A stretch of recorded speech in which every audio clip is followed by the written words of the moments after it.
يا بائع الصبر لا تشفق على الشاري، فدرهم الصبر يسوى 1000 دينار.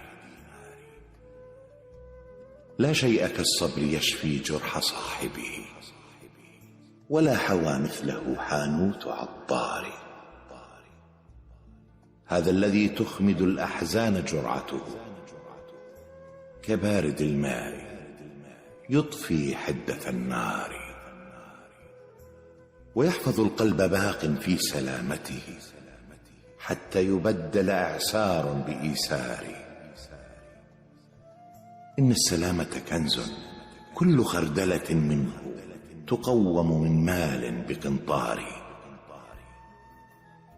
والمال يدعى صديقا عند حاجته، وقد يكون عدوا داخل الدار. يا من حزنت لفقد المال، إنك قد خلقت عار، وما في ذاك من عار.